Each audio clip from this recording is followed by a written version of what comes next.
Hi, my name is Mario Lusic. I would like to present this article with my co-authors Sebastian Catona and Professor Rüdiger Bornfeck. Laminating carbon fiber reinforced plastic traditionally uses rigid molds. This process is expensive since the costs of each rigid mold are allocated fully to only one associated CFRP.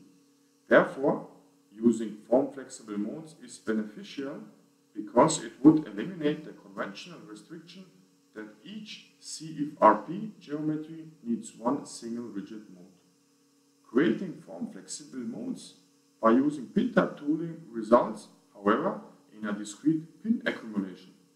To achieve the required continuous laminating surface, an interpolation layer is placed on the pins. However, pin-type tooling complicates accuracy achievement since several inaccuracies within the mold mechanics accumulate. Instead of using more accurate pin-type molds, which is associated with increasing costs, this paper introduces an approach to integrate 3D surface detection methods, which maintains costs and increases accuracy. So enjoy the presentation. Thank you.